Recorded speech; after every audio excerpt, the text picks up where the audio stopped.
complain at all about traffic. But I just wanted to come because there's so many changes that I am currently going through, and a lot of it has to do with me building my relationship with God. I am redefining why it is that I have made certain choices, as in like lifestyle choices, and what it is that I find my principles to be, my morals to be, my foundation and standards to be. Why did I choose that? Why is it that I feel so emotionally inclined, spiritually inclined, mentally inclined, and just firm? Why do I feel so firm about those morals, right? Like, I went through this transition of unlearning a lot of the stuff that I was taught as a child, during my beginning stages of my spiritual journey. I was able to finally, and I hope you guys can hear me okay, especially with the highway noise and everything, but just wanted to get this out real quick, But what I'm trying to get at is in the beginning of my spiritual journey, way back in 2019, technically my spiritual journey has always been started because I've always been spiritually inclined since I was a very young child. However, of course, I went through this complete awakening back in 2019. So that's what I'm referring to. So when I went through that journey, I decided what my principles were, and I untangled all of the wiring of the things that I had been taught, and I redefined what it was that I found my principles as, right? With that being said, I'm currently on the journey of abstinence. I'm currently on the journey of singlehood. I'm currently on the journey of not really having an inner circle. My closest friend to me, currently my only female friend is a woman that lives in Houston. Hey JoJo, if you're watching, I love you, girl. But my girl JoJo, she's all the way out in Houston. So, and I've never even gotten a chance to meet my girl in person. So that's a goal of ours, but that's besides the point. The point is that I've been isolated and I've been in solitude for a while now, and I find that I've spent a lot of my years, because I'm 29 now, y'all. I find that I've spent a lot of my 20s longing for the future, longing for, when I hit this, that's when I'm going to be the happiest. When I do that, that's when I'm going to be the happiest. But the truth is that right now, I'm at my happiest in this present moment, because the present moment is all that really matters. Yes, I'm supposed to plan and prep for the future, but this present moment is what really matters.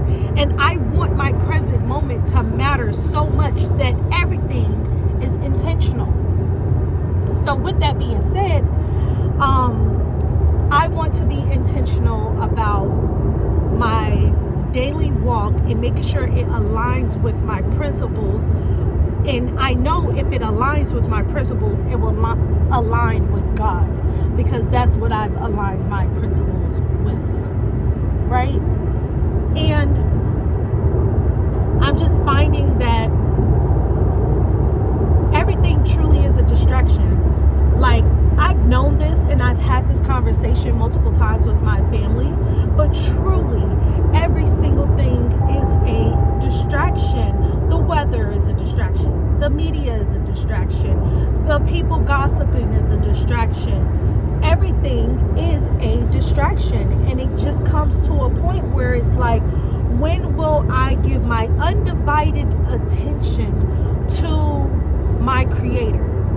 When will I allow my Creator to not have any interruptions? Not, I can fit in a 15-minute meditation. Not, I can fit in an hour prayer, an hour throughout the day. You know what I'm saying? I could do 15 minutes 4 times, or I can do 30 minutes 2 times. You know what I'm saying? we're talking about the creator of all creation, and I can only give you 1 hour, if that, if even the whole dang on 15 minutes of myself, when you've done all that you've done for me. On this Good Friday, I am truly having a revelation. I am just in such a clear mind space, and I'm so grateful and I'm so thankful. Thank you, Yahweh, for opening up my mind, because I truly understand what journey I need to walk into. I'm going to take y'all along with me on this journey. I'm not going to tell you what I'm doing until it's completed. You will see it, but you're not going to know that that's the journey that I'm on until I show you the end results at the end. And I just am coming on here to encourage you all. Like, this little clip is truly to just encourage you all to self-reflect. Reflect on your principles. Reflect on your values. Reflect on why it is that you find so much appreciation, respect, so many boundaries. Why is it that you have set those boundaries, and do they truly align with who you are at your core? At my core, I truly want a marriage, but I don't idolize marriage anymore. At my core, I truly want friendship and I desire friendship, but I'm not idolizing friendships and friend groups and stuff anymore. At my core, I desire to be a mother, but I don't idolize motherhood anymore. Thank you, Yahweh, for releasing those shackles that was on me, because I kid you not, my whole 20s, this is all I've been longing for, is the ring and then the baby, and of course the stable household, the foundation. But the truth is that I couldn't get it because I didn't have my eye on God. And again, this is just how I personally live. If that doesn't align with you all's principles, find what aligns with your principles. But I come here to you as a true child of God, telling you that God is real. Sorry, y'all already know I'm driving. I come here to tell you God is real. God is amazing. God loves you. God wants you. God desires you. God desires communication with you. God desires, and He yearns to have that independent connection with you. Okay? And you can't get to that independent connection and have that true one-on-one nuance with God if you don't actually put in the work. It's just like a marriage. Every single day you wake up, you have to renew that commitment. You have to renew that, okay, yes, I'm in this relationship. I'm in this family. I'm going to do the best that I can for this relationship, for this family. You know what I'm saying?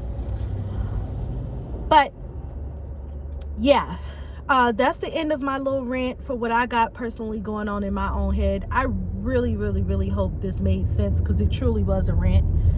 But like, man, like, I'm just so grateful to be where I am at 29, and I'm just releasing all that doesn't serve me anymore. Like, it doesn't serve me to keep repeating old memories in my thoughts. It doesn't serve me to continue to involve myself in adulterous music. You know what I'm saying? Like, these are things that I'm still finding resolution on, or revolution from. So pretty much I'm trying to evolve. I don't know why I'm stumbling over my words, y'all. I think I'm stumbling because I wasn't expecting to actually verbalize what it is that I'm thinking. But I also believe that this is very healthy. Like, for those that are just watching and you don't have your own personal YouTube channel, try throwing on your camera and talking to yourself so that you can hear the words out loud of what you are thinking, and it can help you realize what it is that you really want in life, what it is that complete thought actually means to you, But yeah, I hope you all are doing well. I just found out about off of what I was talking about at first, but I just found out about the Pooh Shiesty and Gucci Man thing. I think that's wild, y'all. What do y'all think about that?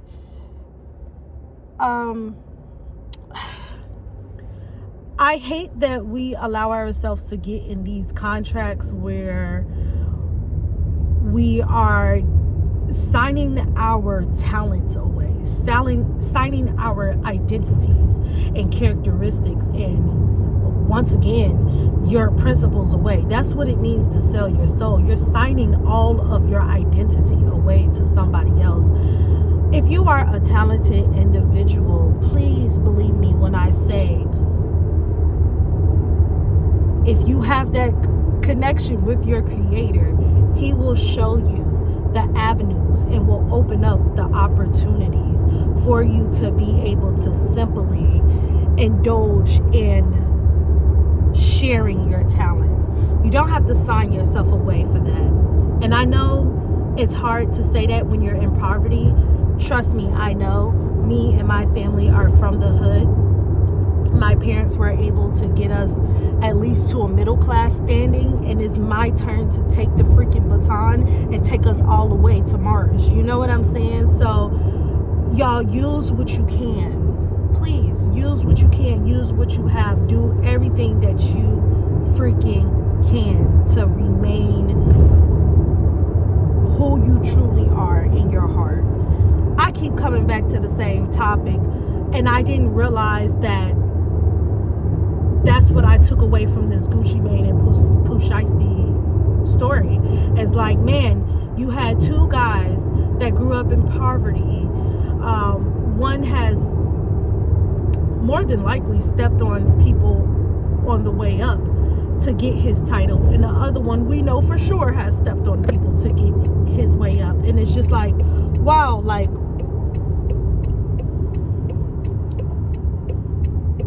here we are supposed to be rejoicing in the fact that we've made it, and instead we're still fighting. Instead we're still stealing and conniving and just doing everything humanly possible to tear each other down. It's sad. It's very sad to see. And it's the black men. It's my black men. Obviously I'm black. It's my black men that's doing it to each other. And as a black woman that desires to have a black husband one day, it's heartbreaking. It's heartbreaking to see brethrens fight. It's heartbreaking that I can't get along with my sister. Shoot. So to see somebody that entrusted another man just to have his trust pretty much be slid, it's unfortunate, but it also points out a very big important detail, which is that we need to read, y'all have to read. And if you're not literate enough but you have the finances to do so, have somebody else read to you exactly what is in these contracts. Stop signing y'all name on stuff that you don't thoroughly understand. There is a reason why reading, or should I say English, was broken down into different categories. I believe it's like literacy, comprehension, and something else that English was broken down into. Heavy on a literacy, heavy on a comprehension. If you aren't literate enough and you can't comprehend, that's okay, baby. But get you some help before you sign. And again, it's hard to say to not do something when you're starving. Like, quite literally, life is so hard to the point where you're starving. So I really do understand that it's hard to say, like, don't do this, don't do that, stop doing this, stop doing that, or make sure you read, don't accept that $1 million when you've been eating cans of tuna, and you had 3 cans of tuna and you trying to spread it out across 5 days. You know what I'm saying? So I really do empathize and understand what y'all are talking about and what you're going through. However, that does not give you an excuse. Sorry, y'all. Trying to turn. I'm almost at work. But that does not give you the excuse to be like, oh, okay, well, I'm just going to rob somebody. Oh, okay, well, I'm just going to sneak and connive, digitally hurt my brethren. We are not supposed to be doing things to antagonize or to hurt our brethren. We're supposed to be doing things to uplift each other and to make sure that we're holding each other accountable, but in a humble way, and a way of identifying that we're also not perfect people, and we also need to be guided at times as well, right? So I hope all of this makes sense, y'all. Again, when you're looking at different things that's going on in like the media world, please be, or should I say, please have the attitude of taking things with a grain of salt and then seeing if it applies to you. If it applies to you, does it apply to you in a negative way, or does it apply to you in a positive way? Because truth be told, we will never be perfect people, and none of us are currently perfect people. However, we do need to start holding ourselves accountable. Yes, it's messed up that Pooh Shiesty is in a shiesty deal, right? But it's also messed up that you didn't take the power of being able to identify if that contract was legit, if that contract benefited you in the long run. Don't be so thirsty for the temporary gratification. Temporary gratification will not get you anything but just that temporary gain. Long term, are you actually creating generational wealth? Long term, are you actually creating a community for yourself that you can trust with confidential information, with making sure that they're actually doing what they say they're doing, and making sure on paper it reads as though what they are saying out of their mouth? Do you get what I'm saying? And while we're on the topic, I'm just gonna keep ranting because I done made it to work now and I got 30 minutes. So I'm about to do my little eyebrows and stuff. And you know what? I might just upload this because for real, like, this is a part of my obedience. Like, my obedience is dependent on having these types of conversations. And honestly, I need to hear back from other people too. Once again, I've been in solitude for so long that it's just like, I don't really get a chance to pick others' brains other than, of course, my amazing coworkers or my sister or my mother. And it's like, I do need other opinions. So y'all, please comment and subscribe and let me know what y'all think. Please like if y'all feeling this. Let's keep going. So the next thing that I was going to say is, how y'all feel about Lotto being pregnant by 21? Woo. How y'all feel about that? Because for me personally, I feel like it shows a lot of how Lotto really sees herself. And the reason why I say that is because, once again, if your principles and your values match your actions, people wouldn't really have to question what it is your intentions behind stuff, right?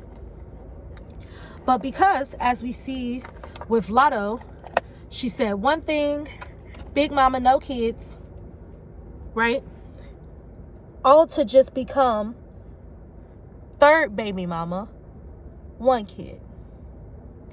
And I'm not saying that everyone's life is supposed, or not supposed to, because I do believe that it should be going this way. But that's not to say that everyone's life is going to go fall in love, get married, have a child. Is that the right way? To me, yes. However, is that the way that it's probably going to go for about 70-80% of people? No. With that being said, though, does it have to be with a married man that has 3 children, 2 of which by his wife that he's still married to, and 1 by another woman. And now you're the 3rd woman. What we're seeing is lack of self-worth.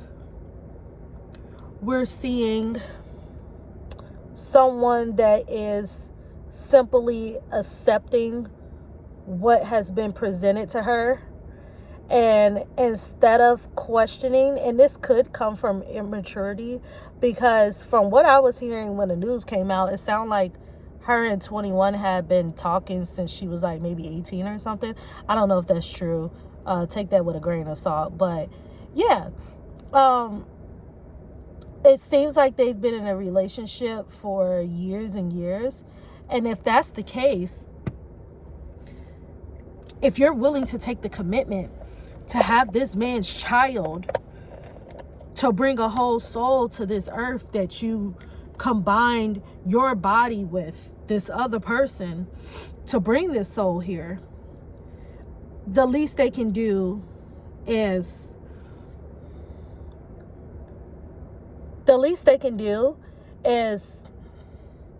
acknowledge you as their partner in person. The least they can do is be single so that they can actually have you and only you. The least they can do is respect you enough to be taking public photos with you as you rejoice in the public for the baby that you have. You get what I'm saying? Like, I don't think that she thought through the consequences, because now for her, and until she gets tired, her child's life, they're going to have to be tiptoeing around this. Like I said, until she gets tired. But they're going to have to be tiptoeing around the fact that, oh, my daddy is 21 Savage. My daddy is 21 Savage, y'all.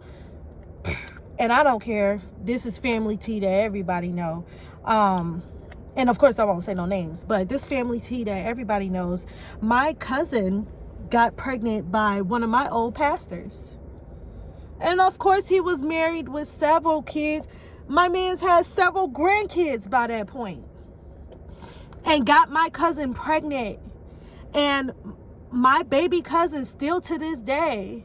So that was my first cousin that got pregnant. My second cousin, my baby cousin, still to this day cannot say who her daddy is. But we all know who he is. She looks identical to him. Actually, she barely looked like her mama. She barely looked like my cousin. She looks smick dang on, like looking in the mirror, just a female, as that pastor. And it's just like, do y'all understand that you are interrupting a covenant that God put together? Do y'all understand that you are settling in just allowing somebody to lower your standards just because you want to meet them where they are instead of having them meet you where you are? We're not supposed to be lowering our standard. If the playing field is right here, this is the playing field. There is no other playing field. Instead, we're allowing people to come in and influence us to think differently. And how are they able to influence you? Because they're able to identify your weak spots. Well, what are my weak spots that they're able to identify that I can't identify? Your self-worth, your boundaries, how you present your heart, how you give your heart, how many chances you give, how many times you allow somebody to play in your face when you know they're playing in your face. All of these things are attached to your self-worth, your identity. You're letting these people play with your identity. So that's how I feel about the Lotto and 21 Savage situation. I feel like it's unfortunate. And I'm very, very, very happy that one of God's chosen ones, once again, is coming to earth. That I'm happy for. I'm happy to be gaining another sister or brother. I think it's a girl though, so I'm gonna say another sister. I'm very happy to be gaining a sis, okay? However, creating broken homes, I will never stand behind. I don't care if it's an agreement or not. That's not what marriage is for. Marriage isn't for just being able to have a green card and having the benefit, and then I run around with somebody else. That's not what marriage is for. That is a covenant. Okay? This issue is serious. When you lay down and you share your body with somebody, that is a covenant. You are creating soul ties. Especially if you actually have a baby. You literally soul tied, and now the results is being birthed into the world. So I believe it's unacceptable behavior. I hope everyone that is watching this, you don't accept that type of behavior in your life. Don't allow a man or woman to convince you that it's okay for you to settle. Okay? If you don't want kids, do not have kids underneath no circumstances, underneath no duress. Remember who you are. If you do want kids, but you want kids while you have that commitment, then you need to be abstinent. You need to be setting boundaries where you are holding yourself and the partner or partners that you may be dating accountable by not engaging in intercourse, or by simply engaging in the safest way possible of intercourse. But if you ask me, the safest way to make sure that you don't have children is abstinence, which is what I'm doing. I don't want children out of wedlock, which is why I am being abstinent. Once again, I have recently evaluated what my principles are and why I have those principles. And that's why I'm being abstinent. One, because I always wanted to wait to marriage before I began to have intercourse. And two, I want children with my husband, with the husband that God has for me. I don't want children with someone that I've known for a couple of months, someone that I don't know through all of their seasons, through their seasons of grief, through their seasons of gratitude, through their seasons of wealth, through their seasons of famish. I don't know this person through their seasons. I just know this person from the club, or I just know this person from the gas station, or I just know this person cause my cousin said that she got a fine friend that her man want to hook me up with. No. Once again, don't lower your standards. That's all I got for y'all today. I hope y'all have an amazing and I do mean amazing Good Friday. I really hope y'all enjoyed this little rant. I was not expecting to do a little 30-minute rant. However, this was nice. And I actually think it's real different and unique for y'all to be up here, because nobody really films from this type of angle. And it kind of like frames me in like, hey girl. So let me know how y'all like this.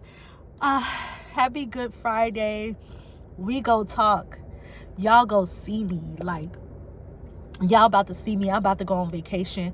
I have an 11-day vacation because I am off on Sunday because of Easter. My off days at work is Monday, Tuesday, Wednesday.